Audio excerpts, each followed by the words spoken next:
We have 3 verses in the Holy Quran which speak about why God created us. One of them, الَّذِي خَلَقَ الْمَوْتَ وَالْحَيَاةَ لِيَبْلُوَكُمْ. God created life and death to test you. So one verse is telling us we've been created in this life to be tested. That's one verse.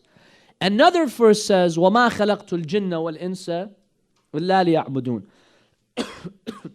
I have not created the jinn and the humans except to worship the Almighty God.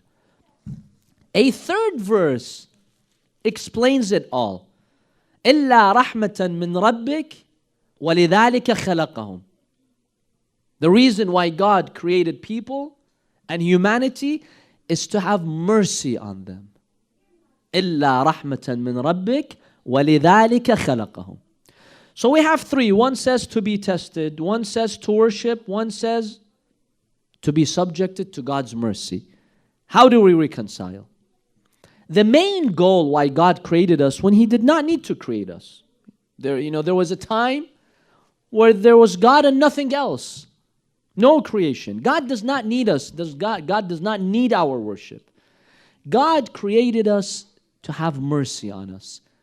But how do you achieve that mercy? Through what? Through worship. If you want to taste the mercy of God, you have to be eligible for the mercy of God. God has mercy on everyone, but there's levels. There's degrees of mercy. If you want the special degrees of mercy, you can find it through worship. And that's how we're tested in this life. God brought us in this life to see if we worship Him or not. But the primary reason was what? To have mercy on us. How is it that we find that full mercy? Through ibadah, through worship. Let me give you an example. Some people will tell you, couldn't God just take us directly to paradise? Could He or could He not? Why bring us here in the first place? Why? Why all this chaos and all this hassle of coming into this life? Just take us directly to paradise and get it over with. Imagine you have a surgeon. And I see this poor young man in the streets who's homeless, who doesn't have anything. And I want to be very merciful. I come and I tell him, look, I found you a job that will give you good income. You tell this young man who's homeless, who's not educated, who doesn't know anything, I found you a job. I want you to be the leading or the director of all surgeons at this hospital. Yalla, come and we'll give you a very, very good salary. Is this a wise thing to do or no? Why?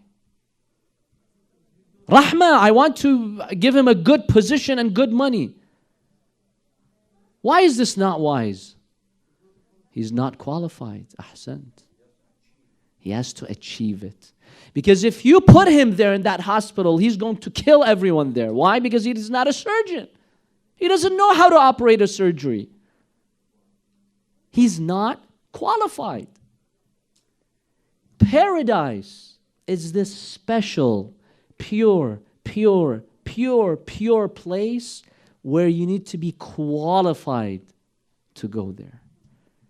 Because all of us in our hearts and our soul, we have some impurity.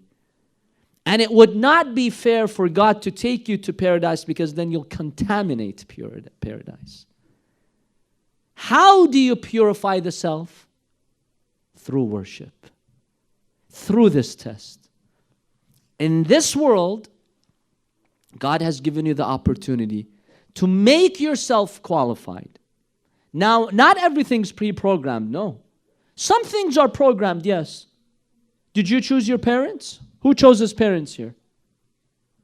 That was something decided by God, not you.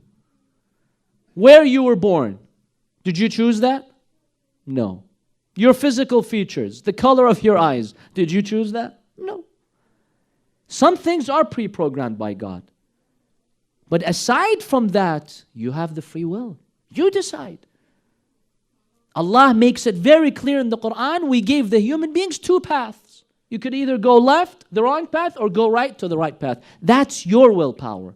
God gave you, first of all, the intellect to decide what's right from what's wrong, the power of reason. And secondly, He sent you prophets and divine books to help you with that. So the reason why God created us is to have mercy on us. But how can we realize or actualize that complete level of mercy to be qualified to go to heaven? Because the ultimate mercy is in heaven, in paradise. You have to be qualified for that mercy. And the way to be qualified for that mercy is through ibadah.